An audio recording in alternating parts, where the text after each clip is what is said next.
What up, everybody, and welcome to the JoySchtick.Show, a podcast where three friends from high school in Hawaii, who are definitely not in high school anymore, get together to game online and chat about pop culture, comic news, and of course, video games.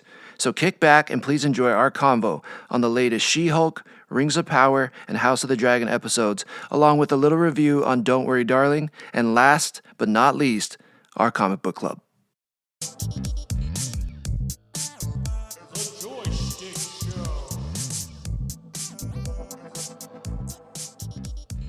So I had mentioned, so now we're into reviews, and I had mentioned that me and Christina watched Don't Worry Darling, and I kind of wanted to just, I don't know, quickly chat about that, because it was Olivia Wilde's big debut movie, and we had talked about all the drama behind the scenes with Olivia Wilde and Florence Pugh getting into fights, and then Harry Styles, Shia LaBeouf, like getting replaced by Harry Styles, and you had a bunch of that kind of drama going on, and I can say from my personal experience, I felt like some of that tension was in the movie.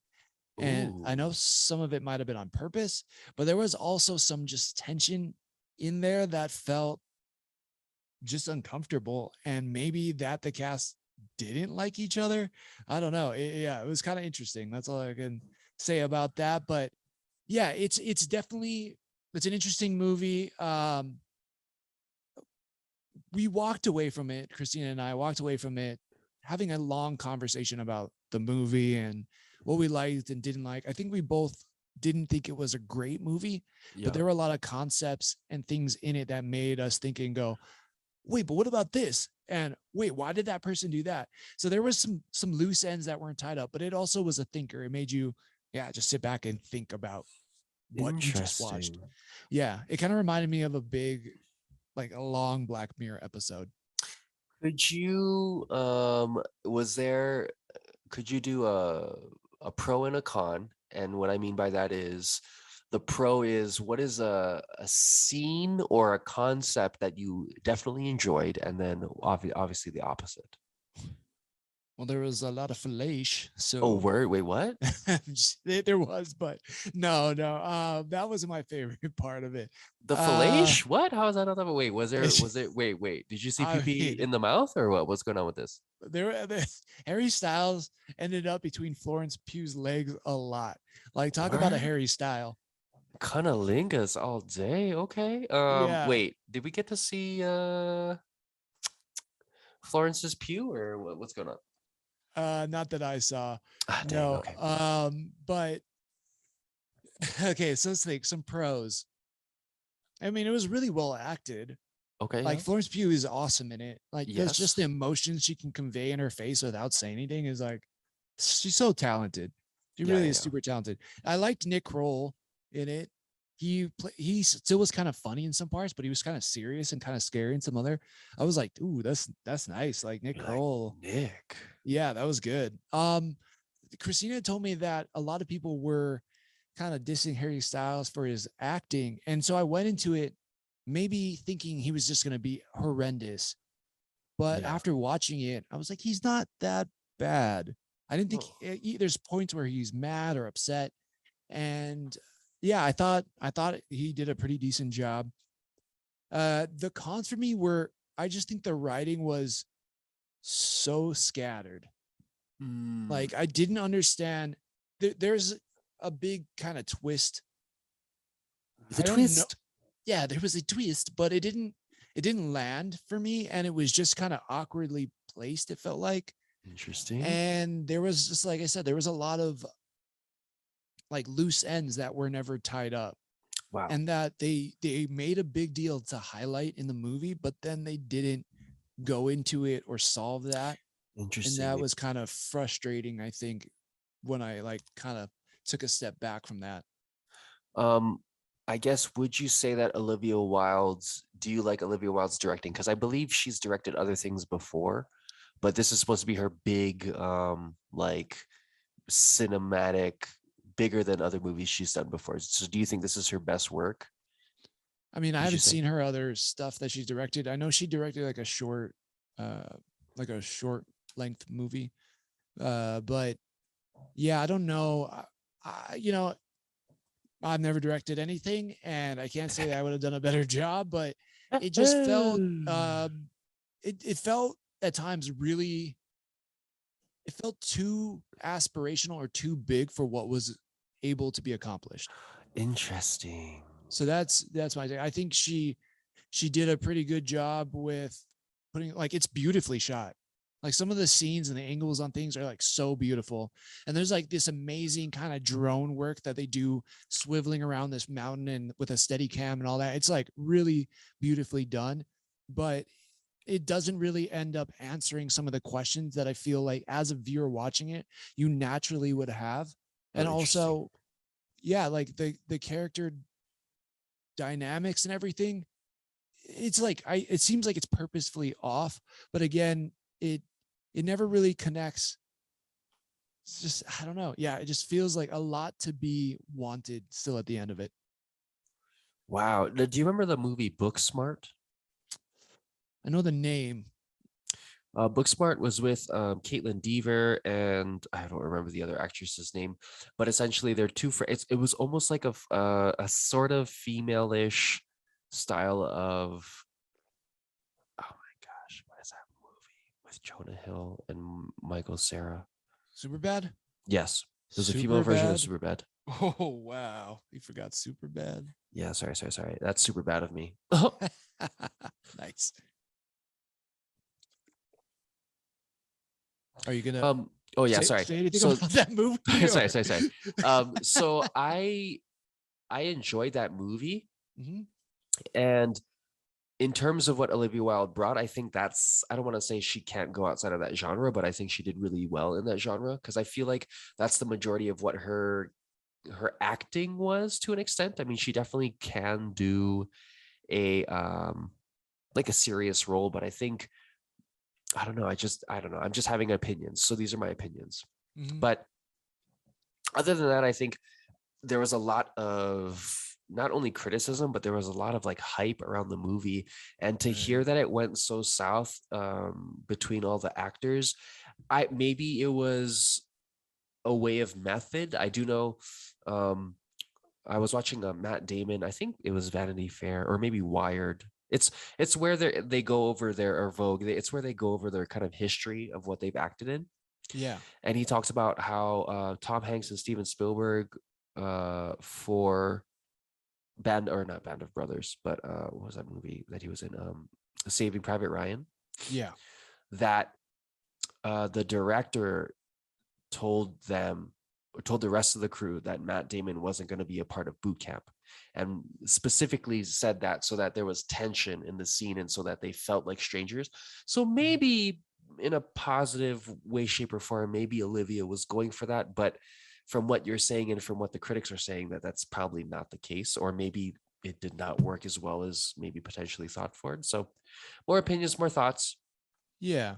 Yeah, definitely. Yeah, you're right. I mean, there definitely could have been that where they were trying to like build this tension, and it is a very tense movie, but I just think for all that intensity and stress it kind of puts you under, they try to like almost create this big payoff rather than it just actually having a big payoff. Oh, Yeah. did it And feel like yeah, a M. Night Shyamalan type situation too, where it's like, oh, I expect a lot, and then it wasn't a lot? no, it just reminded me of like a Black Mirror episode where I'm like, yeah, that was cool. Like, oh, that was an interesting twist. Oh, okay. Does it Yeah. turn out everybody's robots, except for Florence, who gets really good? Nope. All right. I try my Yeah, best. yeah. I can give the spoiler version. I guess if anybody wants to contact me on the JoySchtick Twitter or Instagram. Heyo.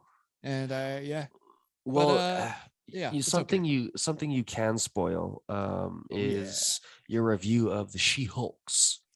I want to know what you thought about the most recent episode 8. Finally.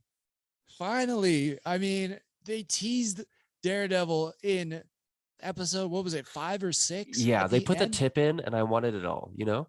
Yeah, and then they were like, "No, you're gonna have to wait 3 weeks to get it. Like, what? Bruh. But finally, and yeah, it was. I know there were some people hating on this one specific moment in the episode, but I thought Matt Murdock he was fantastic. I thought he was still in line with the characters that he was in the Netflix shows.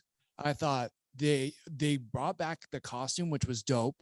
They gave him some awesome Super fight dope. scenes. They gave him a little bit of like snarky comments and stuff, but also some jokes in there. And they also gave him like lawyering and doing a great job being a lawyer. I thought that was great. Like, I thought he killed it. So I was really, really happy with this. And yeah, I also just, unfortunately, I feel like this is one of the better episodes of She-Hulk. And because it wasn't all about her, even though I will say I like Tatiana Maslany as She-Hulk. I'm just, I guess no secret, what I've not been as fan, not has been, have been as big of a fan of the writing of the show as I had wished I would hope I would be. Yeah. That's like a really confusing sentence. I don't even know if I said that. that. Yeah, you said a bunch of words, and people are like, "Yeah, I guess." Yeah. I'm just tired. I'm tired. Sorry. I agree. I do though realize why She-Hulk exists and why they put it into the ether, and I assume it's because it's specifically to reintroduce Daredevil. This is much a Boba Fett's Book of Fett type situation for me, where the best episode was when the Mandalorian was in it. And the amount of callbacks that they did within the episode where Daredevil's in a hallway and we're like, oh crap, we're gonna get another fight scene, and then Hulk kind of She-Hulk smash type situation. All of these things, like, and I don't want to be rude, but this could have been happening in the beginning, and you probably could have still been able to tell a story, but have She-Hulk earn it. I mean, granted, it would have kind of been on the back of Daredevil, but let's be real, like that's what's happening right now. Yeah. So what part of it could have been done sooner? I just want to like follow your train of thought. I would have, and this is a preference, and I understand why it wouldn't have been this way, but it don't give me Matt Murdock in the first epi, right? You could have second, third episode, tease him in the back, like he's in the background. You're like, wait, who's this guy? Right? He looks familiar. And then you have him kind of looming, almost being pimped out in a way, or being talked about in the background, like, oh, who's this Matt Murdock guy? Like, he's supposed to be this partner. Is he even a good blah, blah, blah, blah, blah. And I recognize he's from a different city, et cetera, et cetera. But man, could they have done a lot more to kind of build him up in the background at the same time while having She-Hulk earn her chops as not only a hero, but as a lawyer as well too. Obviously that's one choice. Yeah. One choice. Yeah. I think the way they introduced him to me was great. It was fine.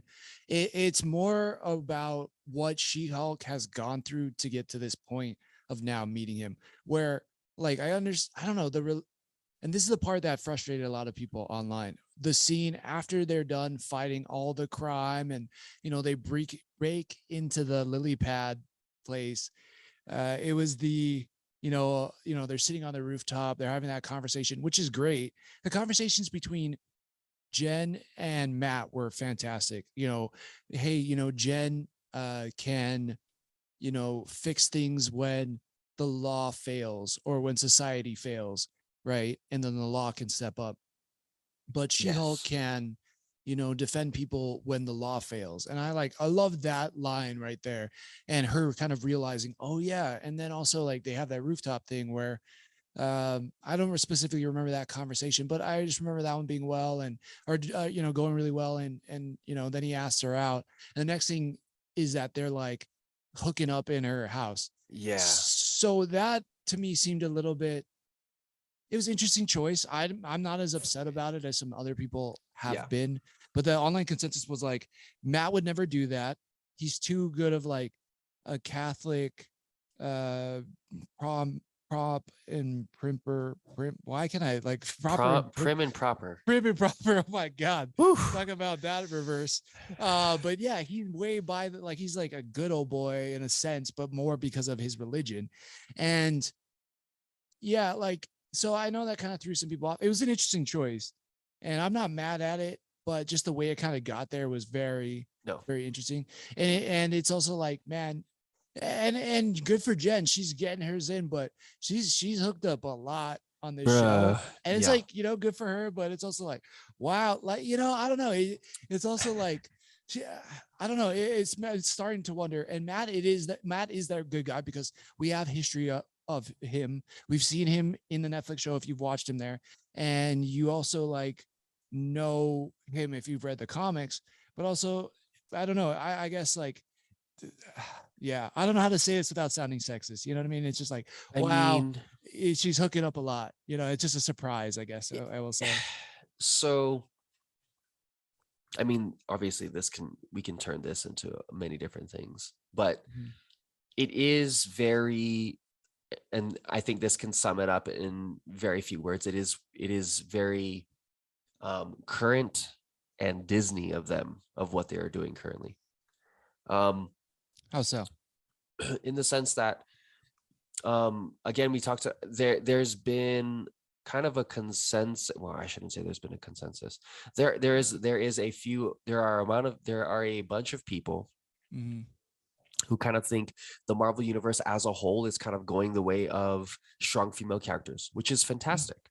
But it's the way of strong female characters into which they're kind of having them say more than show. Say that I'm a strong independent woman, but yet you're saying that you go through all of these things, and yet because this one person says something, now all of a sudden you become enraged and you become the Hulk and the monster that people see you as, right?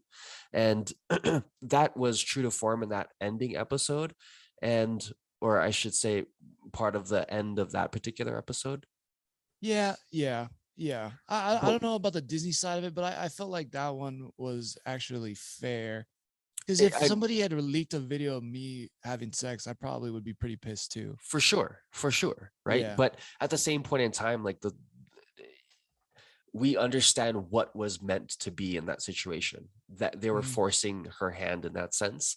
Right. And that's kind of the push of the iceberg. So yes, it was definitely fair, but when we think about the aspects of every single moment before, right, it's the individual's choice, which is completely duh, right? You have the freedom to do that. However, when it comes to, I guess, the normalization of certain things, just bringing the ideas of the differences in general, right? Like everything is not just black and white. Everything is technically on a spectrum, but at the same point in time, like these types of ideas in a society, I think it seems like there's more of an effort to normalize certain things, which I think can be pro and can be con. Con in the sense that, are we focusing on that, or are we focusing on the storytelling? Right. And if we're going to focus on one and the other, or you're trying to blend the two, do it better so it's in the storytelling and not just stamping it, because it doesn't help the entertainment as a whole. And then you create these sort of factions of individuals, which everybody can have their own opinion. But for me, as a viewer and of creative content, like there's always a way to be able to integrate it without it being so obvious. I mean, when it comes to things like poetry, right? There's ways to use words.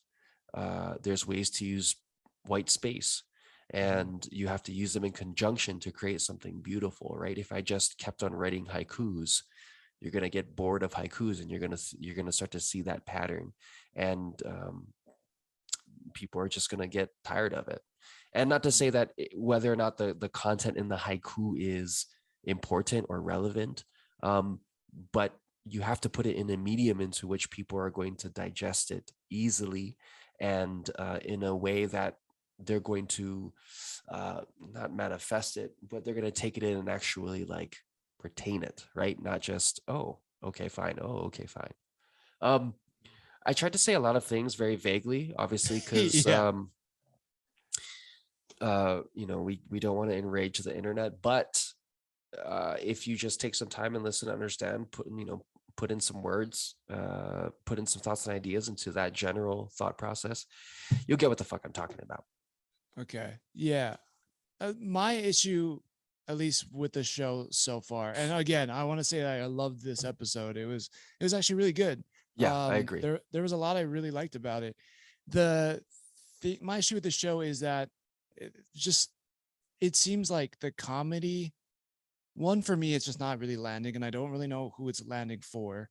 And I've used these examples on past episodes where I'm like, like I can't really get like my mom or sister or Christina to really watch this show. It's not like a show that they say they look forward to. So I'm like, okay, if I'm not the target audience and they're not the target audience, which is like 20-year-olds, the 30-year-olds, and even like to older, it's like who is it for in terms of women? I don't know. But definitely doesn't feel like it's for me. This episode felt like it was like more for me.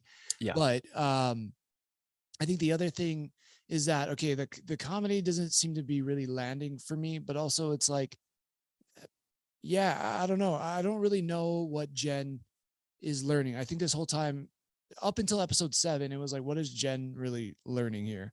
And I think finally we realized like it's her coming to peace with.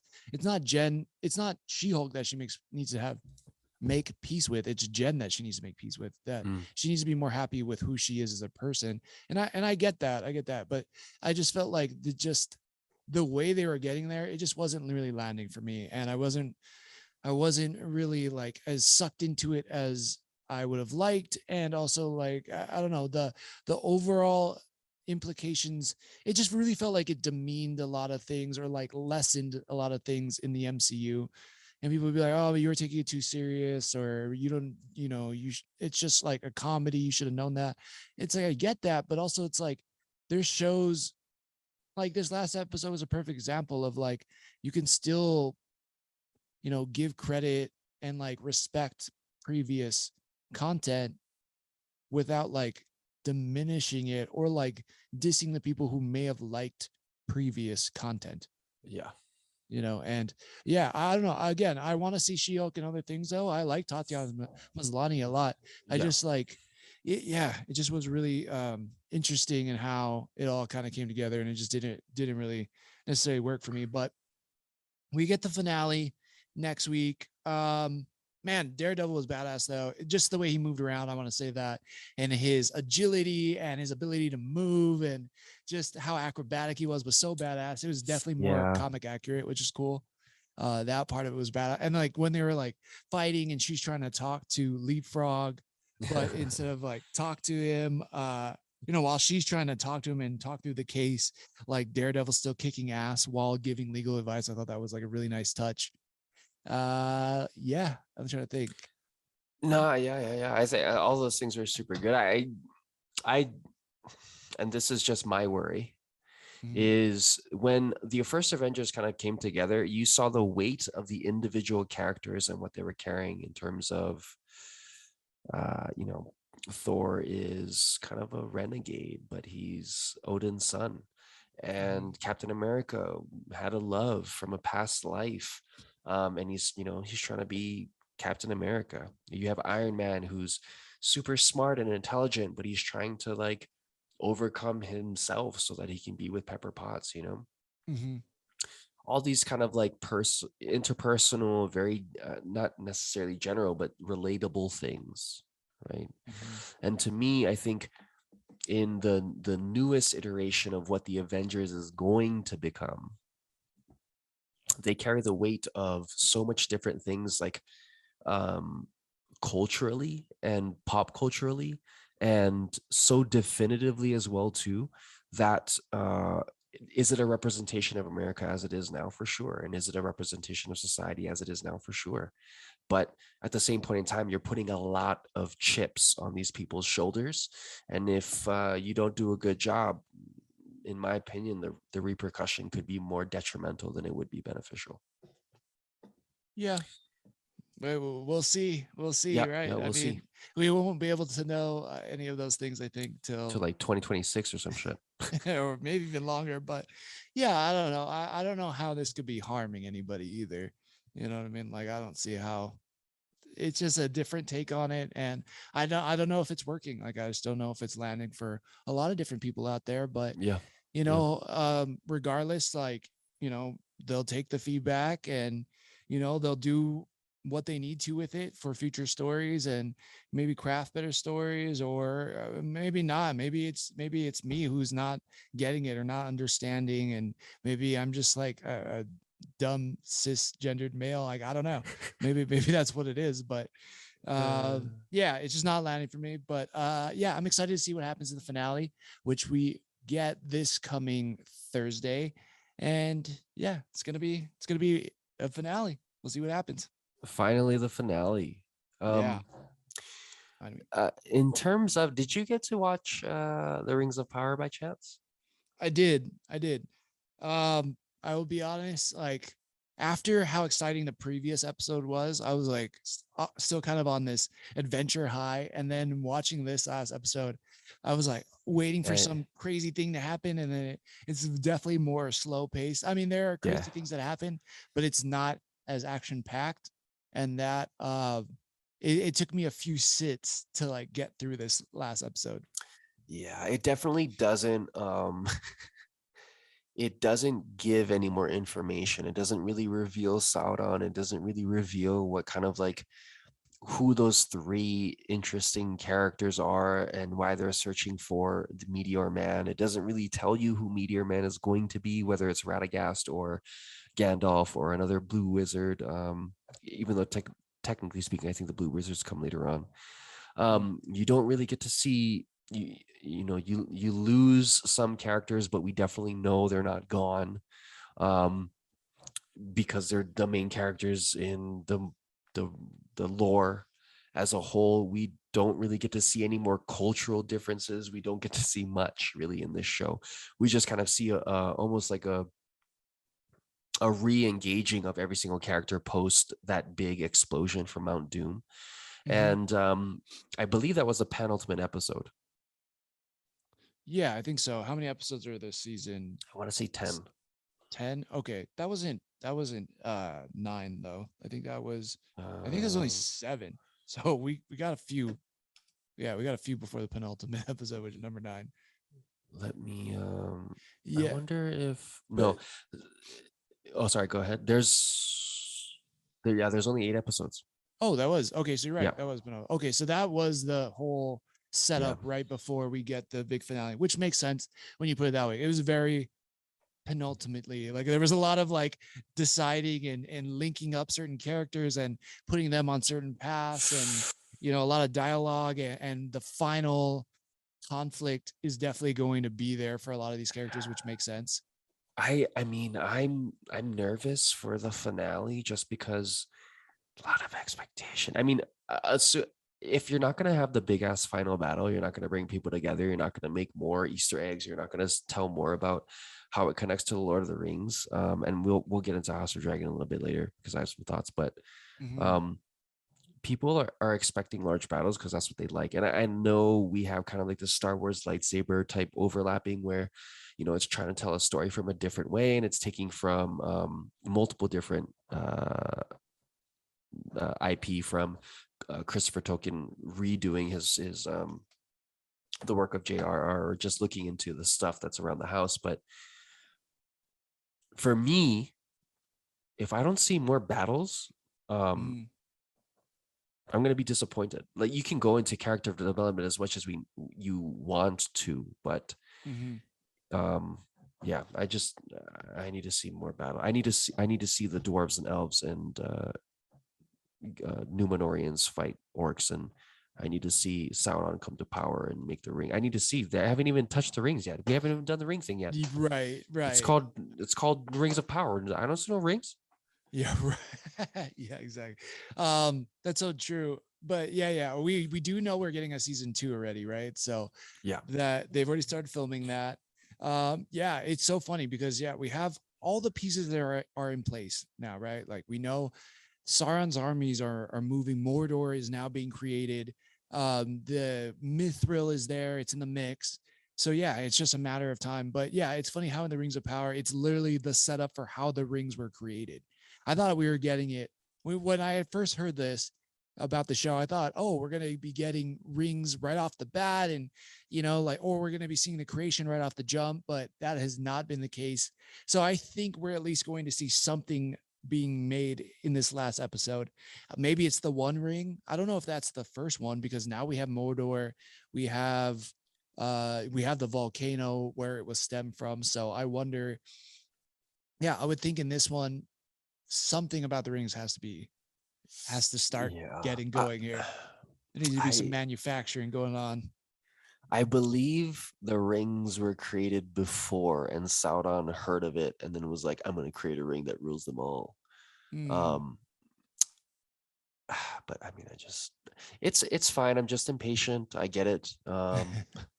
Like but I think for me that it hits Lord Rings of Power hits for me a little bit more than House of Dragon, just because I've been watching Lord of the Rings for a long time. Like I said before, I own all of the extended editions. The Hobbit was fantastic. I love watching those movies.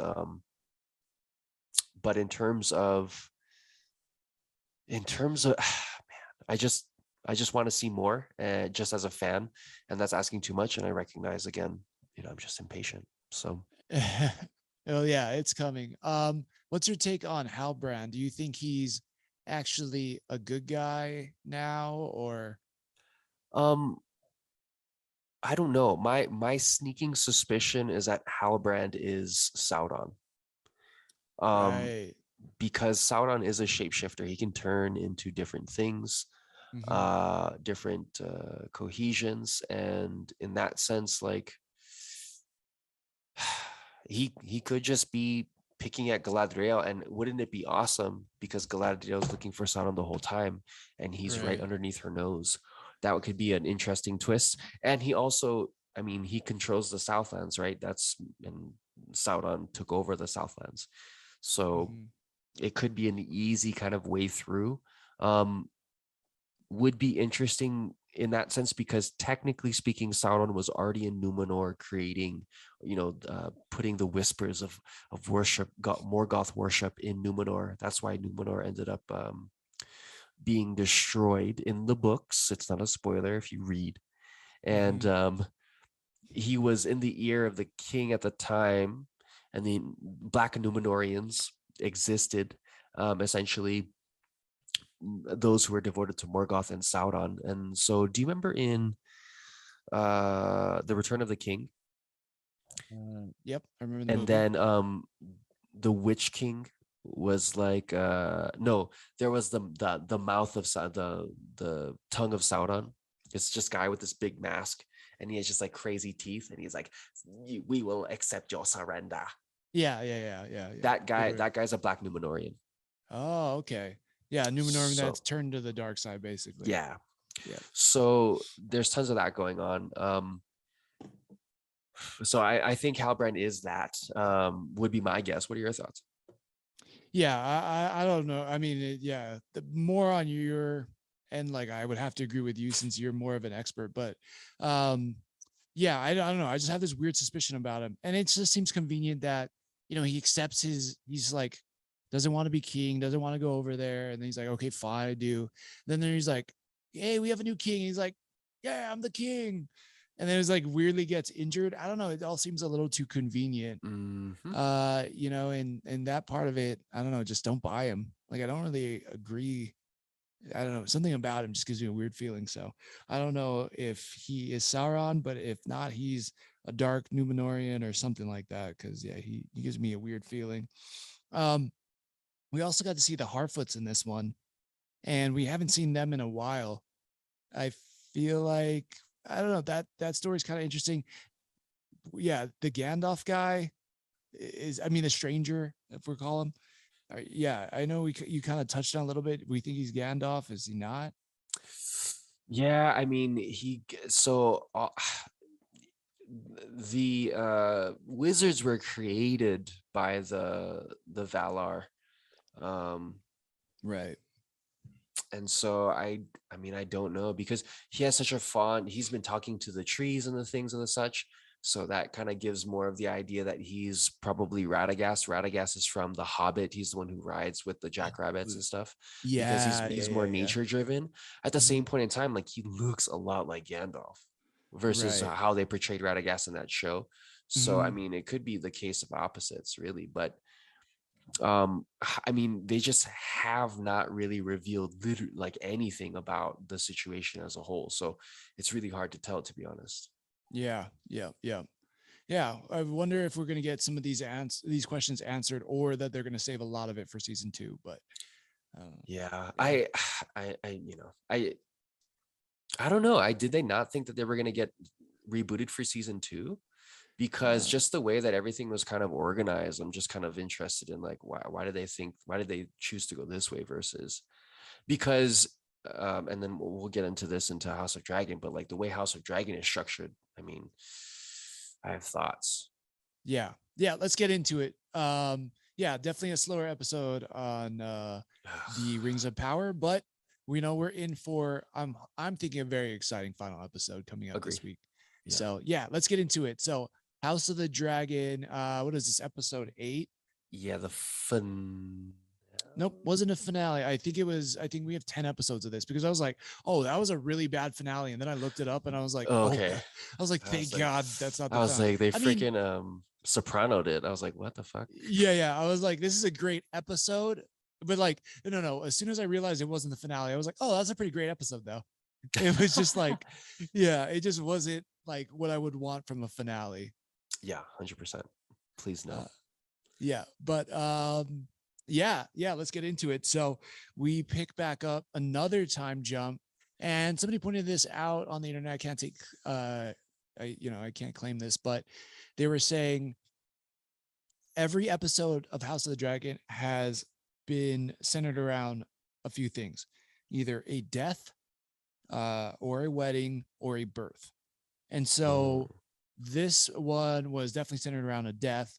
We got Viserys, the king who's been battling, I think, leprosy the whole season, Yeah. via the actual throne from the Game of Thrones. Like it's what has, like, whoever sits on it gets nicked, and thus it, in this show, is like killed him. And we get they're trying to fight for the claim of who's going to be the Lord of Driftmark, right? And Rhaenyra wants her son because Lord Corlys promised her son, who I think is Lucerys, I want to say, Is or that is the it Jace? I think it was Lucerys. brother or Yeah, yeah. it's a younger There's brother, but so not much the new names. Aegon. Yeah. Yeah. And Jace is going to become the king of the Iron Throne once Rhaenyra passes, right? And he's studying High Valyrian, and he can't get it. And another thing that was pointed out to me was, like, maybe he can't get it because he's obviously from Lord Strong's house. He's not from Laenor's house of Valyrian. So maybe Valyrian is hard for him to understand because he in himself is not a Valyrian. So, or at least not full Valyrian. So that part of it was like, oh, that's kind of interesting. But they go back to King's Landing and the Red Keep, and Alicent basically has taken over. She's like Queen Regent, and she's basically ruling for what is it, Viserys, in Viserys's place already. And her dad's there, and he's that, and just that, like, little kind of tension between the houses was so good in this episode. They were, just the tension and the culmination of, oh shit, like, they're really fighting for the power right now between the High Towers and even Rhaenyra playing the game with who the princess or the queen who never was, Lord Corlys's wife. I don't remember her name right now. Her but name is like Ray something. It's or something. Raina, I think it is. Some or other. I don't know. Yeah. But she's great too. But yeah, and they have that talk in the garden, basically promising her granddaughters to Rhaenyra's sons, so that they will be, eventually their kids will sit on the Iron Throne, which I thought was, definitely kind of this crazy desperation play. But it was really just good, tense episode. And it all kind of comes down right at that, in the main hall on the Iron Throne. And right when the decision is about to be made via the head of the High Tower house, I don't know, Alicent's dad, Viserys walks in, just kind of on his cane, hobbling towards the Iron Throne for like one final decision, which was which is so good. I mean, that scene was just so good to me. It was so tense. Oh, sorry, just going back a little bit, I just thought the Rings of Power episode where the queen went blind and then she's like, oh, when are we going to clear the fog? And he's like, we've cleared it like a mile ago. I was like, whoa, that was a crazy twist where she went Yeah. like partially blind or blind. I thought that was kind of crazy. But another like this, sorry, the king to the queen thing made me think of it. But yeah, him just kind of stumbling through for this final decision was just a really crazy scene, which leads to Lord Corliss's brother kind of saying what everybody knows and subsequently getting his head chopped off. What do you think about that whole part? Man, I thought it was fantastic. I kind of loved the whole like say it. And he was like, oh, I'm gonna fucking say it, Damon. I'm gonna say it right to your motherfucking face, dude. Yeah. And I mean, obviously Damon just was waiting to do that. Yeah. And kind of everybody was kind of waiting to do that. It was interesting, kind of, and again, I go back to this idea of like power and what everybody's striving for, right? Like to knowing that the prophecy, Aegon's prophecy, his dream is what's going to happen in Game of Thrones. Knowing that that's looming, it continues to keep me involved. But when it just comes to the family dynamic, like I just get fatigued again with the dude. All these people are just vying for power. Everything is about power and body, blah blah. But it's in the time frame, and it's a fictional show. But Right. for me, it's just so hard to not care, but like feel for it. It's just like, oh man, like for me, the misunderstanding, and we can get to that in general at the end of the episode. I just was like, for real, like this whole thing where so much death happens and so much turmoil happens just because of this one misunderstanding. Like, yeah, I get it as like a show and I understand what it's trying to do, but for me, I'm like, oh man, come on, get the fuck out of here. Like communication dudes, like what the fuck. Yeah. But yeah, sorry about that. No, I mean, yeah, if that's what you're taking on it, that's perfectly fine. Yeah, I thought it was really interesting. Yeah, I was kind of a little bit disappointed by that. I know that some people online thought that was pretty great, but yeah, it was kind of more of a disappointment, I feel like, for me than it was like, this is awesome. But yeah, like it's kind of interesting because it's really bringing that whole thing with Jon Snow being a Targaryen and making that a priority, kind of like a bigger payoff for the like original Game of Thrones, which I thought was kind of cool. Yeah, I do hear what you're saying, and that's been a big consensus online. Like it is kind of big and depressing. There's no like Tywin Lannister to like bring some levity or some jokes to it. Yeah.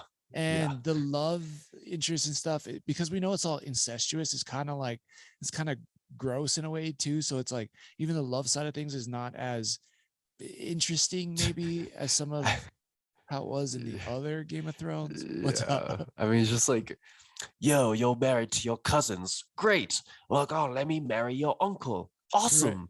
And it's like, I mean, I guess, like, do they not have like and I'll crazy children over here? Like, what the fuck? Right. And I'll marry you off to your sister. And it's like, whoa, okay.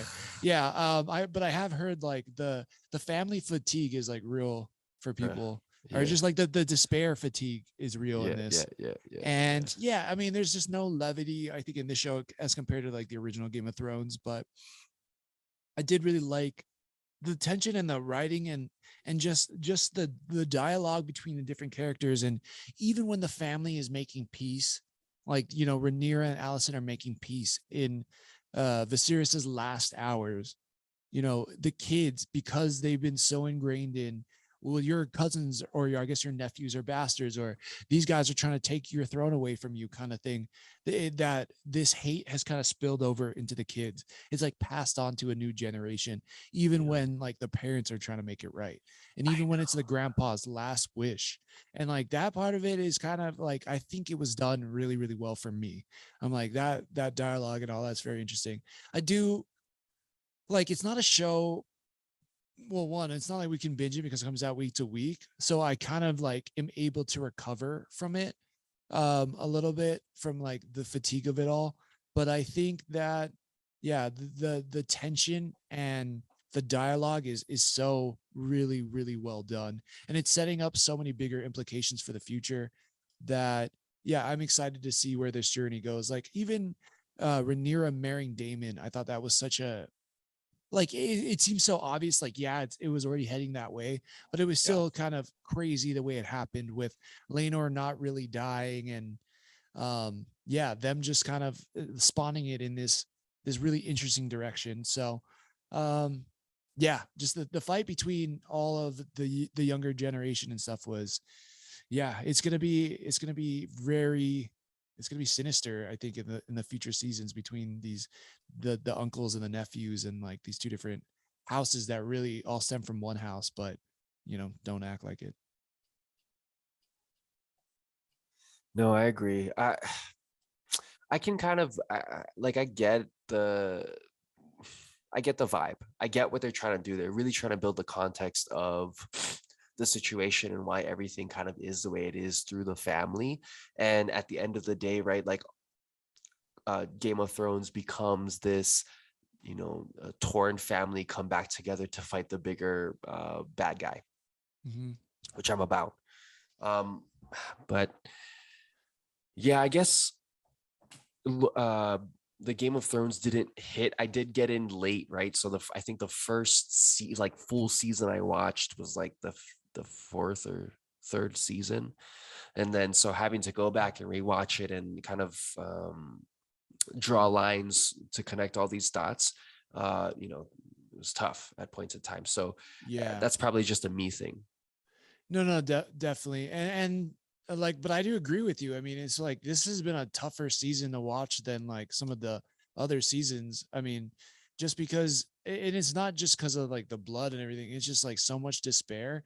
And it's like, for what? We were basically, all of this is just to see the downfall of the Targaryens.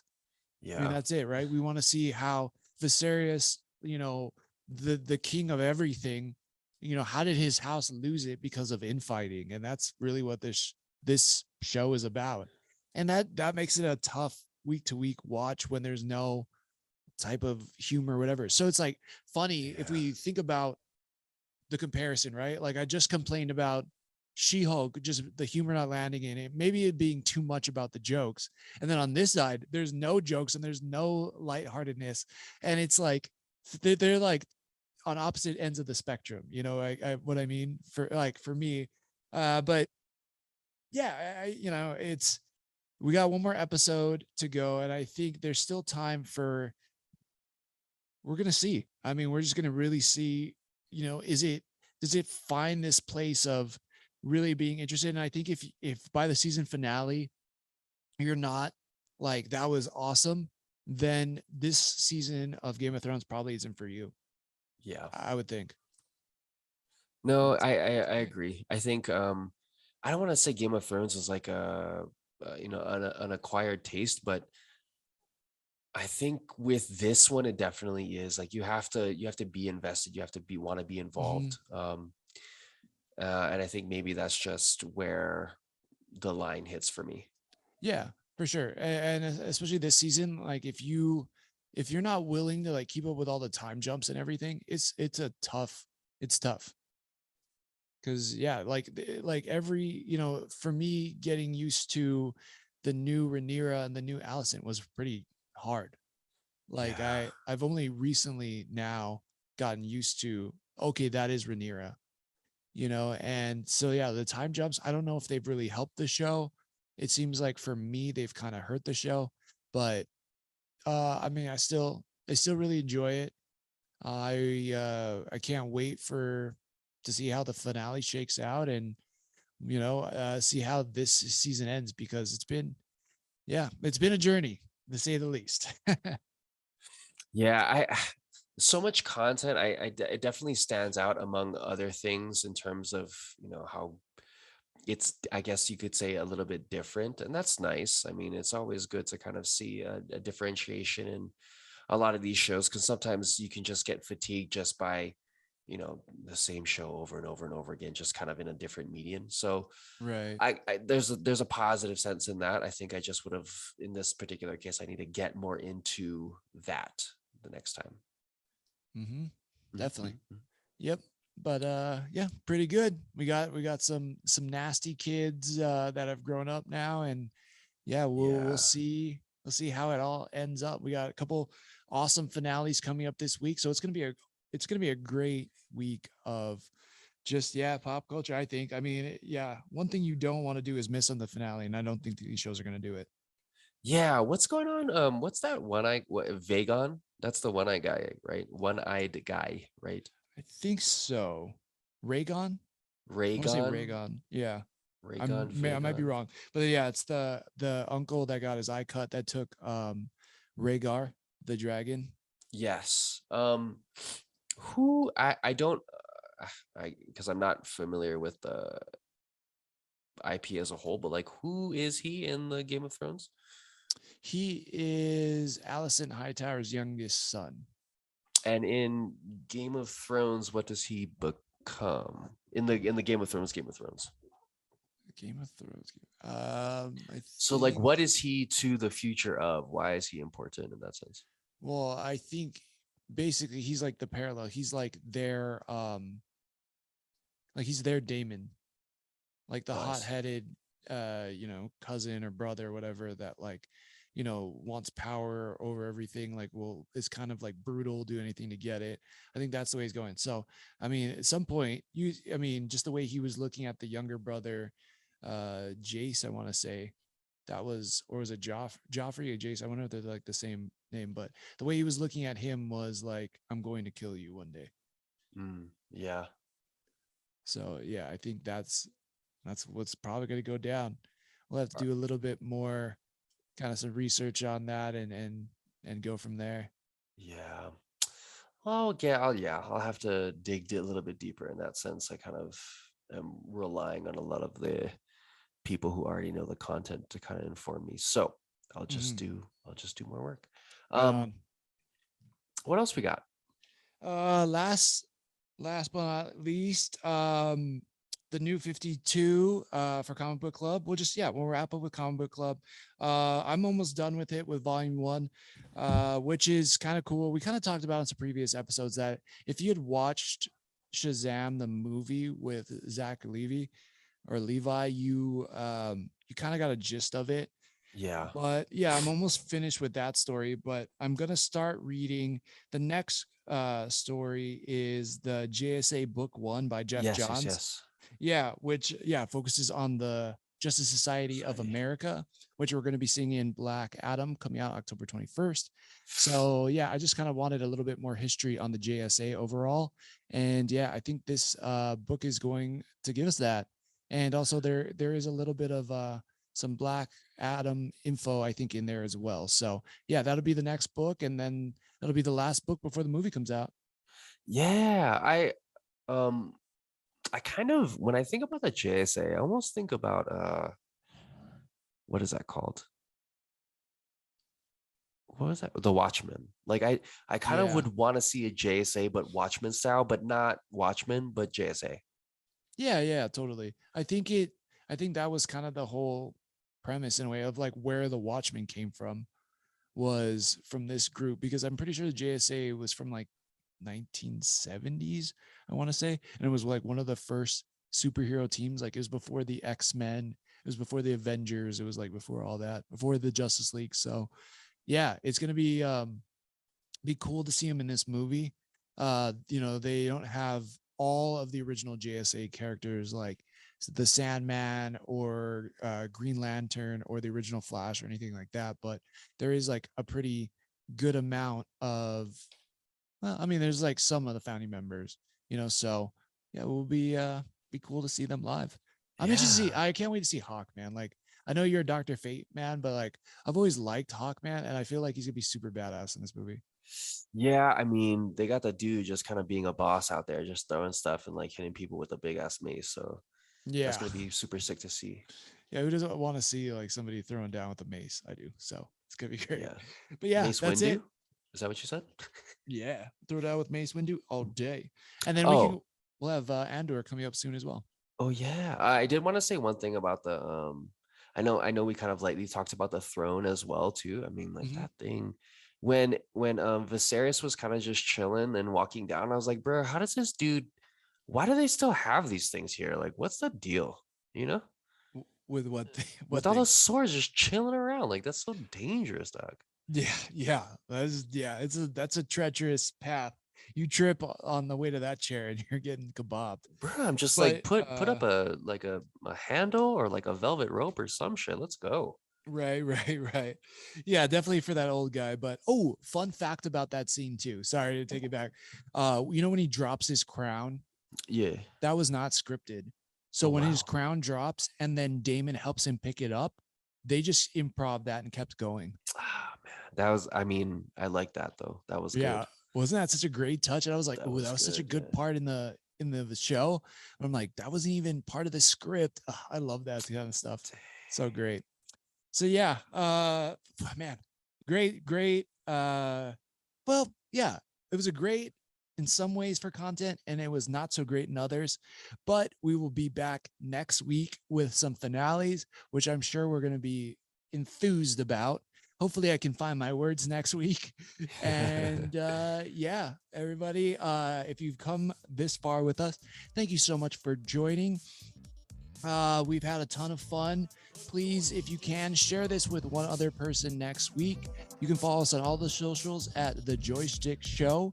And yeah, we will be back next week for more comic and pop culture goodness. Yeah. Have a great evening, everybody. All right. Peace, everybody. Thank you. Peace. If you like what you hear, please like, follow, and subscribe. Just how we like chatting with our friends, please share this with yours. Feel free to join the squad and follow us on Twitch, Apple Podcasts, Google Podcasts, Spotify, and YouTube at JoySchtick.Show, JoySchtick Show. Or if you feel like submitting topics or asking questions to be discussed on further episodes, you can email us at JoySchtick.Show@gmail.com. Peace out and make it a great rest of your week.